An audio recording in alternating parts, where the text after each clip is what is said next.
Hey guys, this is Christopher Jolly All Gen Gamer here, and today let's take a look at my Sega 8-bit collection of consoles here. And I have both the Mark III and the Sega Master System. And before we go on here in the video, please be sure to subscribe and turn on notifications so that you know when I upload new content here to this channel. And also please comment below if you have any questions regarding this console, or if you have any other concerns, or if you have any other comments you'd like to make about, did you play this system back in the day? And let's get started now. So I have the Sega Master Systems. I have first the Mark III and then the Master System.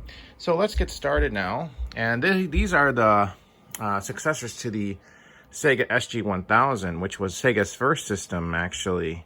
So let's get started now. First, I'll begin with the Mark III here.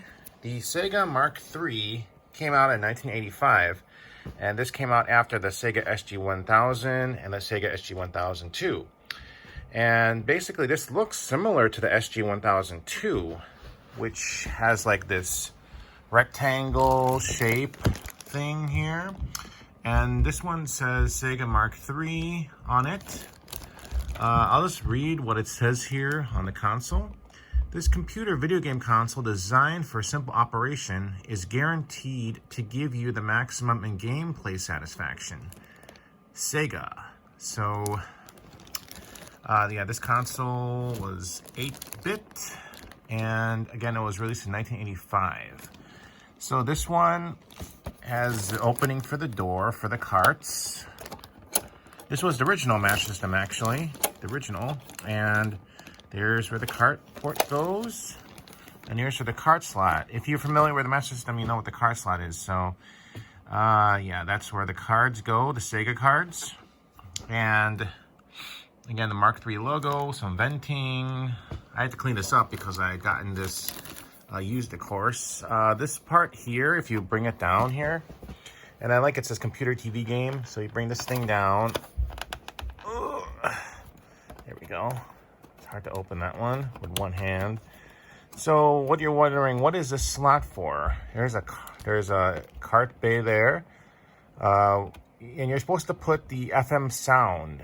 So the FM sound, unfortunately, it costs really expensive now.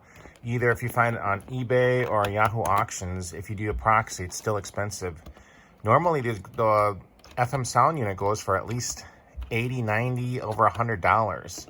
So for me, I'm like, well, that's not really worth it because I can get a Japanese Master System with a built-in FM sound for cheaper or about the same price. So why not? So if you've seen pictures of it, it plugs in here, and then the FM sound unit sits on top over here somewhere. And then here's where the the controller ports. It's different in the West because normally Joy 1 and 2 are like this, 1, 2, left to right. In Japan, it's 1, 2 this way, right to left. So when you're plugging it in, a controller, you gotta remember, that's actually joystick port 2, not 1. Because we plug in joystick 1 normally here on the left, not on the right. So that's where you plug it in normally. You can use a Master System controller. You can use, I believe it has the same makeup for the ports. So you could use a Genesis controller as well.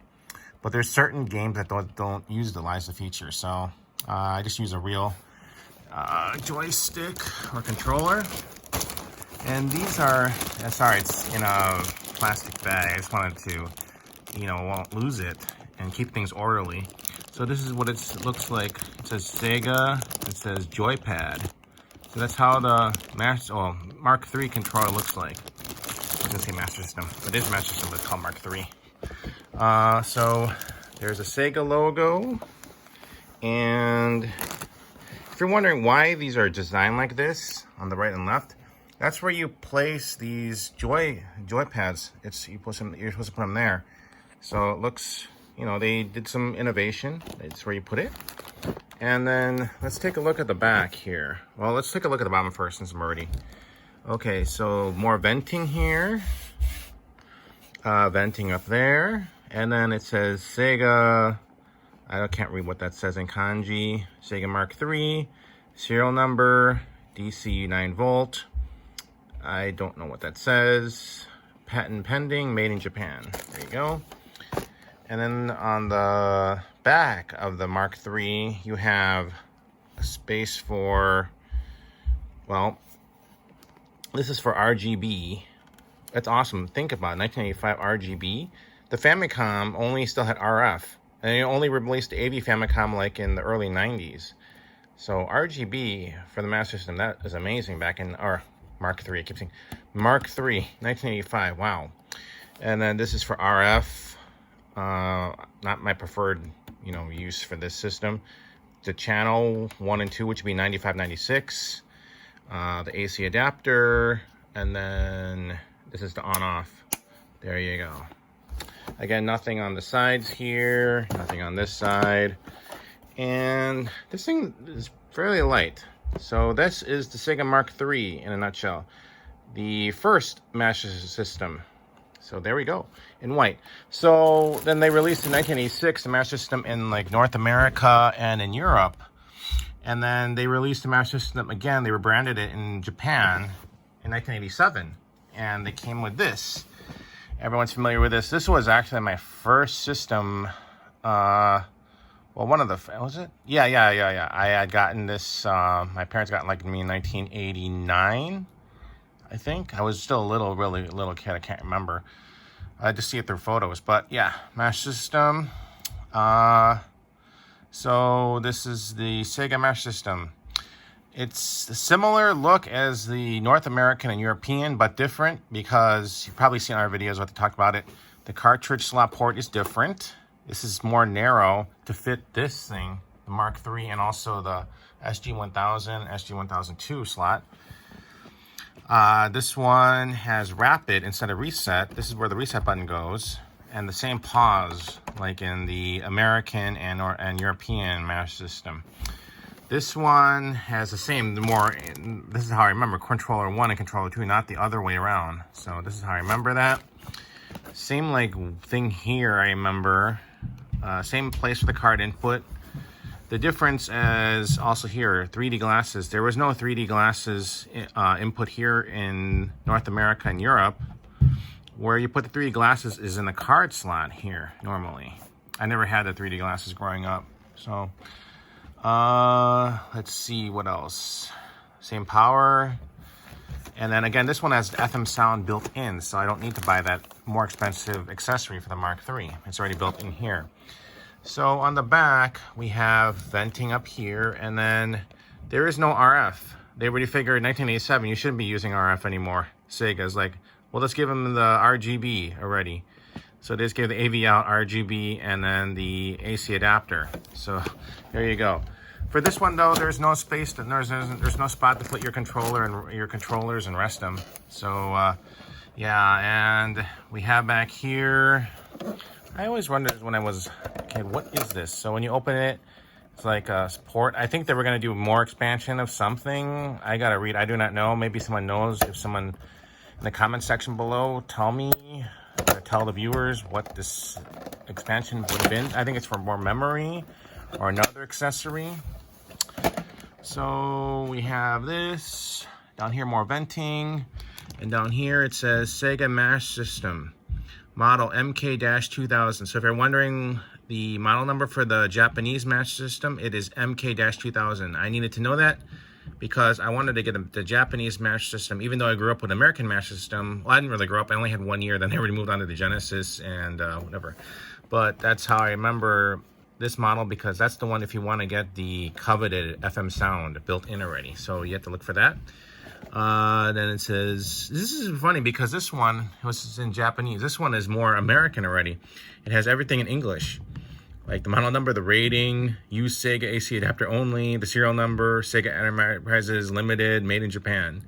Interesting. And it doesn't have like, I remember in the American one had like 1-800 USA Sega. They don't have anything like that. Of course, this is in Japan. So yeah, I don't I think these holes were for like an expansion something. That was related to that.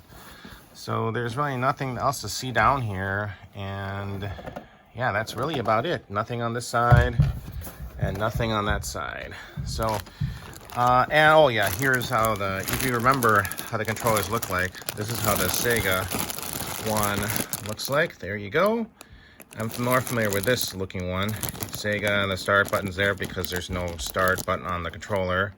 I meant like a start select, not like NES.